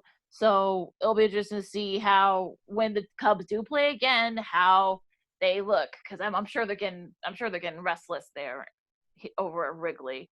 What happened to your White Sox, Sid? I mean, they lost the series to the Indians, and it was a strange game last night because of the Cubs and Cardinals not playing. Then the Indians and White Sox played Sunday Night Baseball. So we got the legend of Roger Bossard happening, the Sod Father. So what's wrong with your White Sox, Sid? Well, one ESPN broadcaster Alex Rodriguez calling Roger Bossard Bozard. That's number one is Bossard. Thank you very much. Number two, as I mentioned on our last podcast last week, this was going to be an important series for the White Sox because if you take 2 out of 3 from Cleveland, I think there was a jump start at your season. Now you're back to 500 at 8-8. Now Sunday night's game, you finally get some national TV love, and then Johan Makata boots the ball in the 9th inning. As we've been saying to you guys for the last few weeks, defense is going to be key for the White Sox, whether they make the playoffs or not. You saw it again last night. It cost the Sox 2 runs. The Indians take the game in 10 innings by the score of 5-3. Lucas Giolito was great again, but once again, that Their defense cost them. You get big home runs for Jose Abreu and James McCann. And Yasmani Grandal came through with another RBI double. So you figure. Oh, we lost it for a second, but yeah, I mean, Jaleel looked good, really good, but it's also the defense. We've said it before that the defense, unfortunately, is going to be a hindrance for the Sox team, and it's been going on these last couple of games. So it'll be interesting to see if the White Sox can bounce back because they're now in 4th place in the Central right now. So we'll see. Should be interesting. Yeah, also, too, going back to Sunday night's game, they looked good early against Shane Bieber of the Indians before he settled in. So he had a chance to steal a game right there. Those games, especially in a 60-game shortened season, you cannot give away. Now, the Sox play the Tigers starting on Monday. You have the Ulysses going on Wednesday. You have Gio Gonzalez going on Tuesday. You have Dallas Keuchel, which is your best chance, going on Monday. So hopefully the Sox can get back on track. You have the opportunity to at least realistically take 2 out of 3 at Detroit. Detroit's been one of the surprise teams in baseball this year. I know they played a couple last games from the Sox. They are 8-5 and holding down second place in the Central there. But if you're the White Sox, the pitching matchups are in your favor. Hopefully you take 2 out of 3 in Motown. Should be interesting though. I mean that Detroit team, like you said, Sid, they've won 3 in a row, so that should be a good series. If you got to keep up if you're the White Sox. Yeah, agreed. Because again, as Sid said, you've got some surprising teams so far in the Central, in the American League Central. That is, they're definitely not out of it, but they got to keep up with the pace. That's for sure. Hey, Sid. So what do you think? I wanted to get your personal opinion on this really quick while we're on the Sox. What is your end game for Eloy Jimenez defensively? If I was managing the ball club, I would make him my permanent DH. I think the White Sox organization may end up doing that anyway. The question is, when will they do that? I don't think it will be this season. Will it be next season or the season after that? I don't know. He made a great catch last night, which I tweeted out. He finally made a routine catch. Yeah. Matt Gershon and A-Rod made fun of him a little bit, not on the personal side, but I should say, hey, he made a good catch in left field. Of course, they were referring to the clown show that he had last Thursday night against Milwaukee, which Christian Yelich basically scored an inside the park home run due to his clown show, for lack of a better term, in left field going into the net. But with that being said, as coming into the season, I didn't expect him to be a glover at left field, but he's got to be better. I know Luis Robert covers a whole lot of ground in center field, but Jimenez has to be better in left field. I don't expect him to be a gold glover, but he has to cover his area better. And he did a fine job last night. Can he keep it up on the field for the rest of the season? It's going to be an adventure. But I like what he does at the plate, but he's got to be better at the field.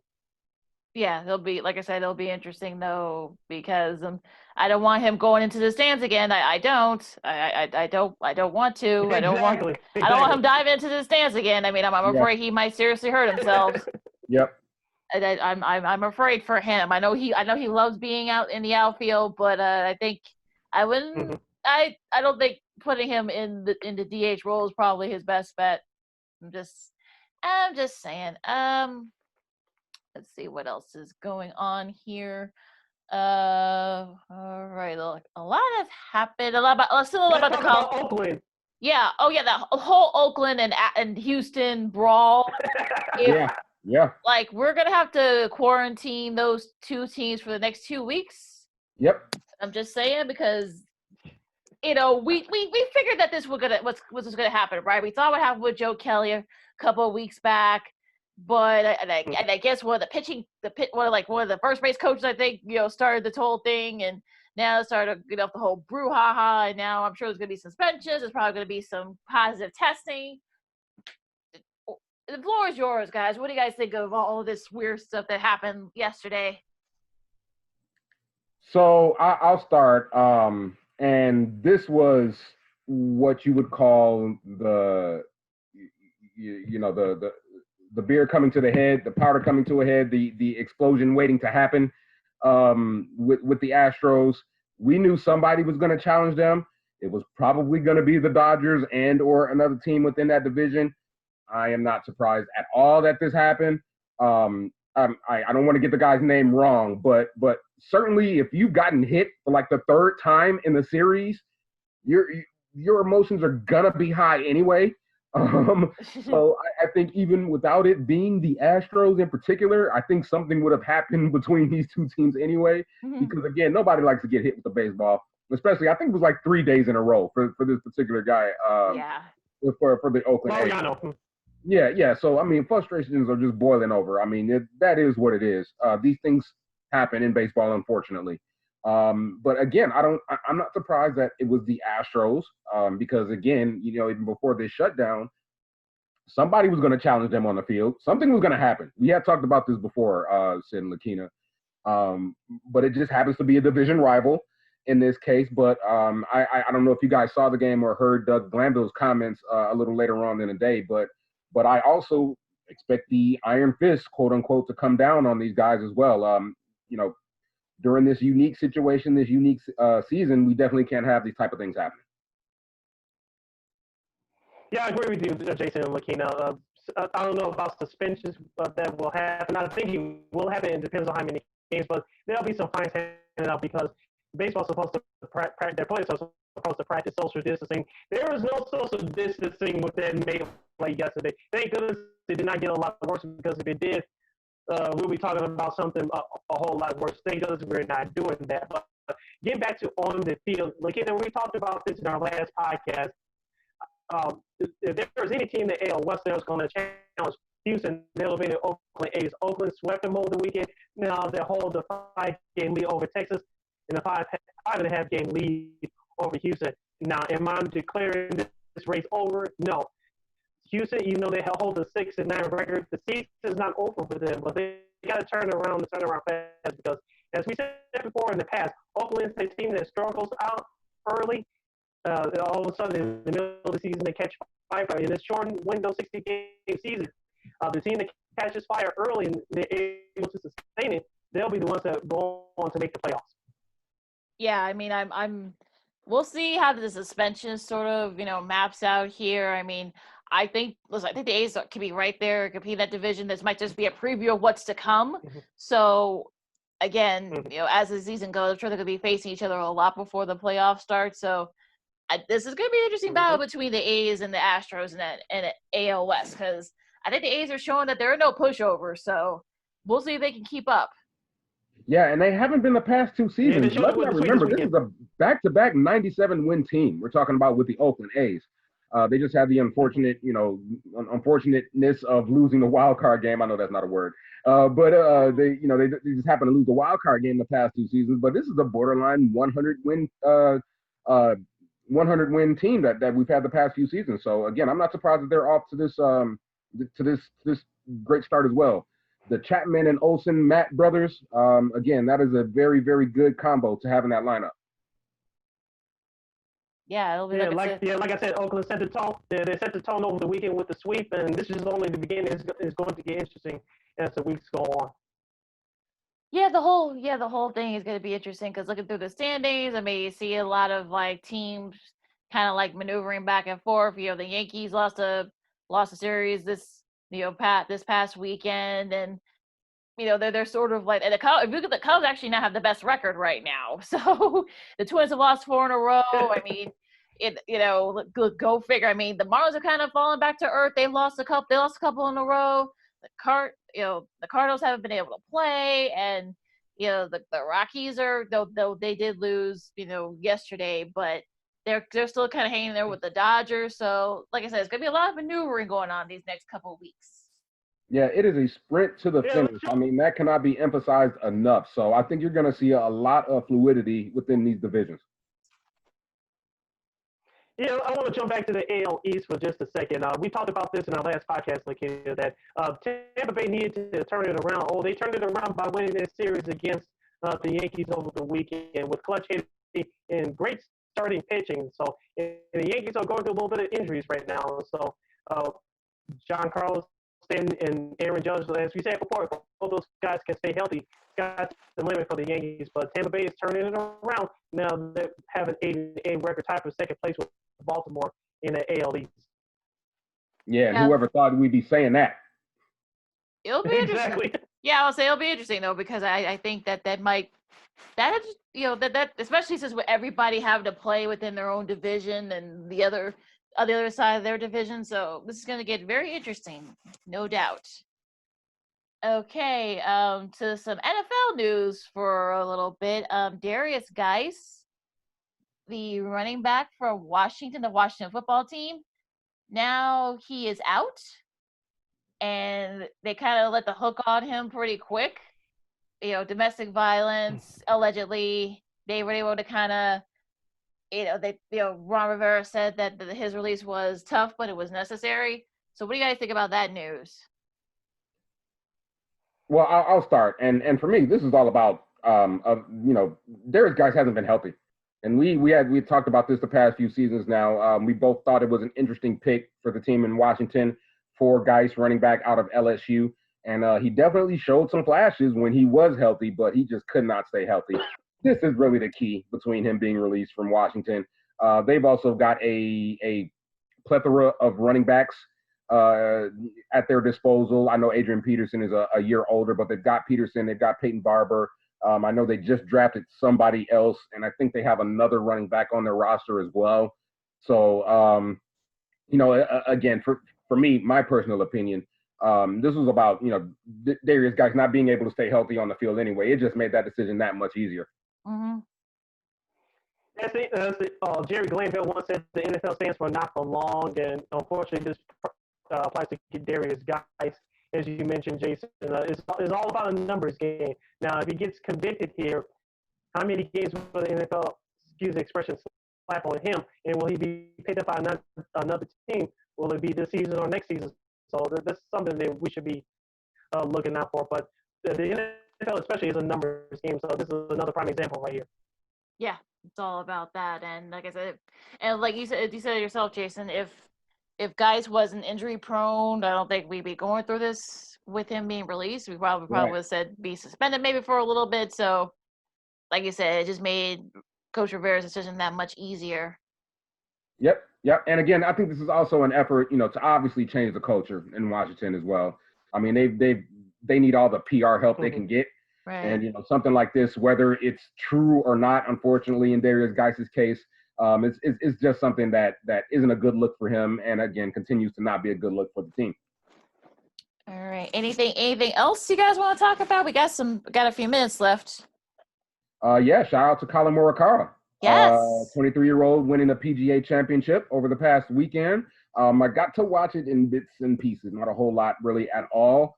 But I just, again, I don't know the full context of this situation, Lakeena, and I don't know if you saw this with Brooks Koepka as well, but I don't know if you know what I'm talking about here, but I was kind of glad to see him get a little bit of comeuppance as well. He again, I don't know if it was a shot at Dustin Johnson or not, but I don't know if you saw this, Sydney, but Koepka basically alluded to the fact that going into the final round, he liked his chances going into round 4 because Dustin Johnson, the guy he was, sort of at the top of the leaderboard coming into round 4, he had quote unquote only won one, while Koepka was going for like his third in a row. So I don't know if that was a shot. I don't know if that was a bit of mind games, but he didn't have a very good fourth round. Koepka didn't. So I kind of chuckled, watching him struggle a little bit yesterday. And but again, for me, this is about Morikawa winning the PGA at a 13 under, which is a really, really great score. And again, congratulations to him. I think this is actually his second major. Well, this is actually his third win overall since joining the league. This is actually his second win this year. He won at Muirfield, the Colonial. Yeah, so this is his third. He only turned pro like about this time last year. So the fact that he's been able to win 3 PGA Tour titles and including a major with the championship, and of course that he actually played on, I think, look, that shot he made on 16, that aggressive shot, that's probably going to end up being one of the best golf shots of all time.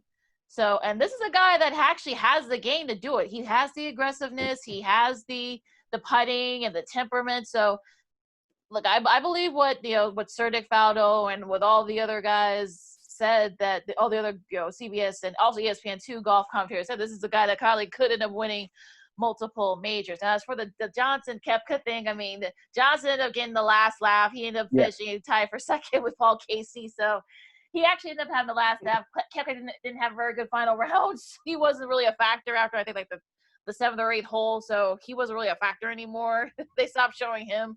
So that kind of was a little bit of poetic justice if you're Dustin Johnson. But look, this is about Morikawa, and I think this could be he could end up being a new star on tour. Yeah, I mean, it could be, these things could have a career. Oh, sorry, go ahead. Tiger. He wanted Tiger. I wanted Tiger. Well, his problem, Sid, was that he had a really bad second round. I think he got out to a pretty decent start, but his second round was really bad. His putter sort of failed him there a little bit. Kept him, sort of too far back into the pack. But he did play better on Sunday. But this is the thing about Tiger. He needs to play. He can't take extended breaks all the time. I mean, I know it's only about majors for him at this point in his career, but he's got to play some of these, tune-up, quote unquote tune-up style tournaments. Yeah, he's getting too old to be doing that now. Yeah. So he can't be take a month or maybe month or 6 weeks off and then have to come back for the majors. He can't do that, especially with the Morikawas and the Xander Schauffele's and the Scotty Scheffler, another young guy in his 20s, and DeChambeau, of course. So there's a lot of young guns out there in their early to mid 20s for the U.S. and they're not afraid of the Tigers and the Rorys and the Justin Roses anymore. So he's got to deal with that. So Tiger, I think he's gonna have to kind of change his mindset. But look, look, we got a chance to get some primetime golf, major golf. The ratings were really good for CBS. So if you're CBS, okay, yeah, it would have been nice if Tiger would have been in contention. But look, you got DJ and Jason Day and Justin Rose. They were all right there. So the ratings were really good for CBS. So you gotta be feeling pretty good if you're CBS. Yep, sure was. Of course, with that event in prime time, both Saturday and Sunday, like we mentioned before, with all the sports returning, we're stuck at home. Ratings will go through the roof because people are like us and what we do, especially are desperate for live sports and it's returning. And ratings should be high for these events. Yeah, and more are coming. So let's buckle up, folks. A smorgasbord. Anything else that's on you guys' mind? Not for me, really. Go ahead, Sid. Yeah, so I'm good for this week. I'm ready for this Hawks Golden Knights series to kick off on Tuesday. The NBA playoffs will start next Monday. Of course, they'll get the play-in tournament to finish out the weekend, and I'm just ready for this. Those events to happen. Of course, we'll be keeping our eye on college football. Will it happen in the fall? Will it not? Like I said at the top of this show, this is just the beginning. This is not the end of it. I'm looking at some of these, these conferences and these statements. If you guys saw Jim Harbaugh's statement earlier, listen, they want to play. I'm seeing Scott Frost's. He's having a presser right now. He said his guys want to play. Greg Shanky, who's the SEC commissioner, basically said, look, you guys need to be patient here, which I think they're just postponing the inevitable, but that's just me. So we'll find out. If the Big Ten does decide to cancel and the Pac-12, I think they were going to cancel too. I think the other conferences are going to have no choice but to follow suit because this is about money, but also this is about not, liability and lawsuits. They don't want to have to deal with the lawsuits, and these schools don't have the money to do it. So people are not thinking, and I mean, I'm sick of the whole well, you guys just want sports to be canceled, or well, we want to play no matter what. I'm kind of just sick of it. I'm kind of over it now. Yeah. I don't know how you guys feel about it, but how do you guys feel? Go ahead, Sid.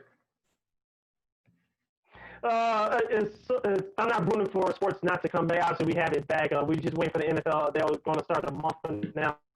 As much as I want college football to return, but like you said, Lakeena, people are not focusing on the behind the So we brought it up for the last few weeks.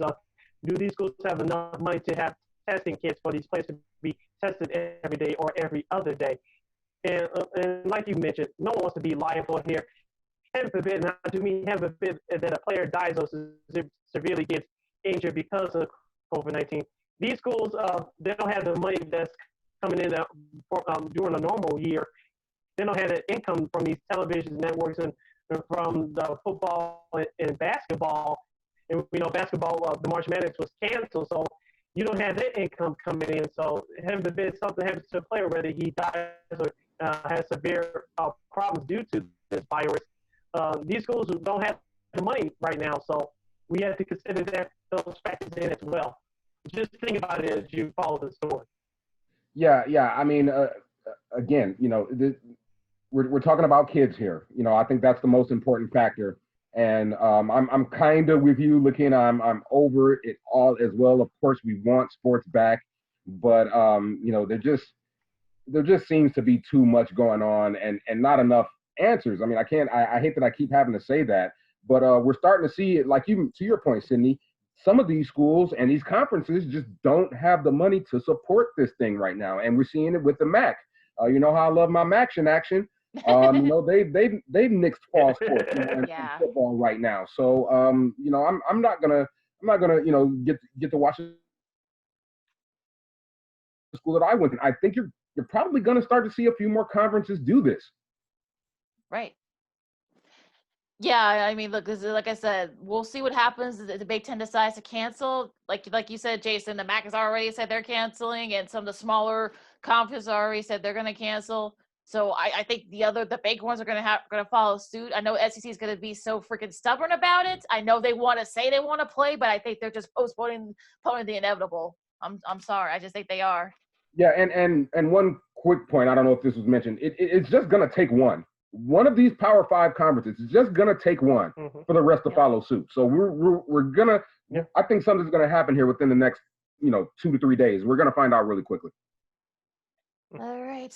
Anything you guys anything guys looking forward to ahead this week?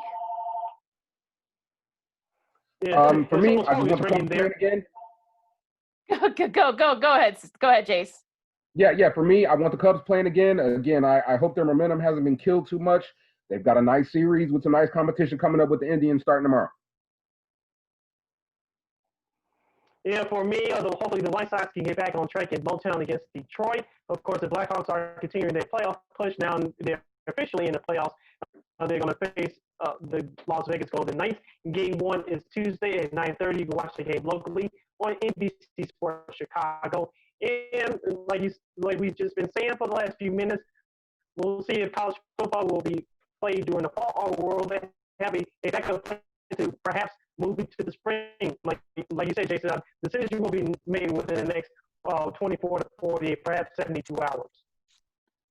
Echoing what you gentlemen have said, I think, like you said, Jason, I think it's going to take one of those big conferences. If the Big Ten and the Pac-12 decide to cancel football for the fall, I'm sure the other conferences, I know they want to keep saying that we want to play, but it only takes one, and a lot of these schools do not want to be held liable if God forbid something happens and one of these athletes, look, we saw what's happening with that IUO lineman. He's having heart issues, so you never know. And also, on a lighter note, the MLS is back. They're having their championship. Portland and Orlando, that should be a fun one there tomorrow night. So that should be fun. The Portland Timbers and the home team, if you will, the Orlando City SC. Look, they've had 0 positive tests. So they're them, the NHL, they just announced that they've had 0 positive tests, and also the NBA, of course. They've been doing a great job and showing you that you can't do sports in a bubble. You got to be very strict on that. Also, Montreal and Philly. That's another the NHL tournaments I'm looking forward to the first round. That should be a lot of fun. And I know a lot of Canadian fans are going to be cheering for Montreal because, it's been a while since they've went far in the playoffs. Yeah, 2 of the original 6 teams that go back to have hatred for each other, so that should be fun. Yeah. Oh, yeah. I'm sure there's going to be a little brouhaha there going on. Also, DeAndre Ayton has been suspended because apparently he missed a morning COVID test, so he will not be able to play tonight. So he's not playing right. They're playing OKC right now. So I mean, Adam Silver, give him credit because he's not messing around. Agreed. All right, you follow me at Keena McGee. Yeah. You follow me at Keena McGee on Twitter, at Keena_McGee on the Instagram. You can follow me on Twitter and Instagram at SidKid80. Once again, it's at SidKid80, SIDKID80. That's SIDKID80. You can read all of my articles, including the preview of the first round series between the Blackhawks and the Vegas Golden Knights at WARR.com. That's WEAREREGAL radio.com. As soon as this podcast drops, the preview should be dropped as well on the website. So go check it out. And you can follow me at Truth and Reason _ on the Twitter. And you can follow the show's Twitter handle at 2NDCSCHI. Follow us, we follow back. All right, the roller coaster ride of sports continues. There's some storms heading our way here in Chicago. So for all of you in Illinois and whoever else is in the path of the storm, stay safe, keep your hands clean, and don't just a lot of stuff going on. So just use common sense. I'll leave it there.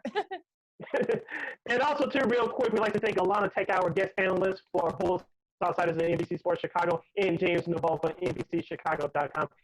Thank them both one and all for joining us today. Absolutely.